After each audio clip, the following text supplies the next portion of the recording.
Okay? The first thing you need to do, my landlord, is to stipulate clearly that a tenant is at your place at his or her own risk. Because if you do not stipulate that, should something happen to the tenant, you will be the first suspect. That is why when you enter facilities like shopping centers, it clearly states you enter at your own risk. If your car is stolen within a shopping center, they will only give you a footage. That's the end of it. Because you entered at your own risk. So on your lease agreement, you must stipulate that the client, the tenant is here at his or her own risk. That's number one.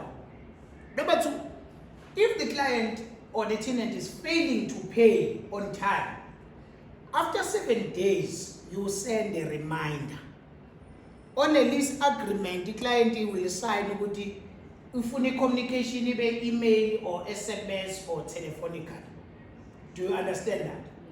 As a landlord, it is wrong of you to go and knock. Say, I'm just here to... No. If ever here we agree that you email me or SMS me a reminder, don't come to my house. Because in the remainder of a lease, it is my space. Amanye, ama landlord, they just come and say, hey, I'm just coming here. You can't come because she's in paper when I'm here as a tenant. No, I'm a strange in my space. No, it doesn't work like that. In a space of lease agreement, it's either I call you for something to fix, but you don't invite yourself. I hope that is clear. Because even if you have a spare key, if I come into a rental place here and there's you inside, you are trespassing. That is against the law. Alright? Yeah. You cannot come and say, you can come here around the lease agreement. You are not needed. Is that fine? You understand? After sending a notice, you still have to wait for 20 days to send a letter of demand. That is the second one. If ever the letter of demand is also received and ignored, or your SMS or WhatsApp was received and read and ignored, then the next thing, you need to go to court to apply for what? Eviction. Then you will need to hand the eviction within certain parameters. If it's not settled within this period or immediate, then you are required to do what? To vacate. The tenant also has a right to go to court to object. No, it's not, it's business, it's not emotional, it's not personal. Yes. The tenant must also place a reason of failure to pay rent in such a way that they may opt to go for an arrangement. Because you do not have right to actually evict someone without all those processes.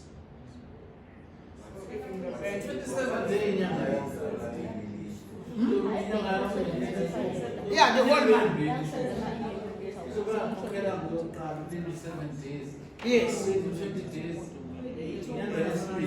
Yeah, the tenants also has rights.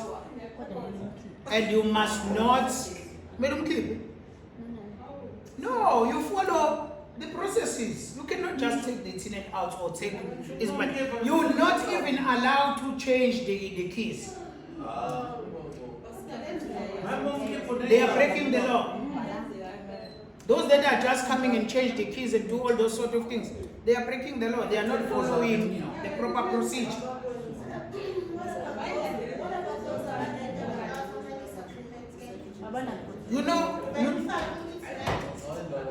You know, if ever you are leasing, no lease agreement, nothing, Do you know anything that happens to that person in your yard? You will be the first suspect. That's the first thing. Number two, if kick her out, that person can go to court and say, I'll stay here for 30 days or even more. But there was no lease, meaning that I still have a right to continue to stay here unless you provide me an alternative. Please. What kind of arrangement for someone who can stay in your property and there's no lease agreement? There's a verbal agreement. A verbal agreement? Recorded or not?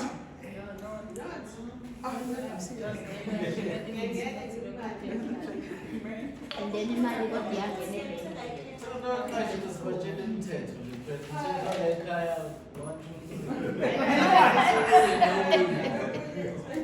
the contract must always be in black and white, signed by both parties and initialed. That is why there is lease agreement. You can buy a lease agreement even from Click CNA. That one is a basic one. Just to protect yourself and align yourself with this rental lease agreement act. Yeah, no can sign. So that is to stipulate if maybe the lights are off or broken, who's supposed to fix them?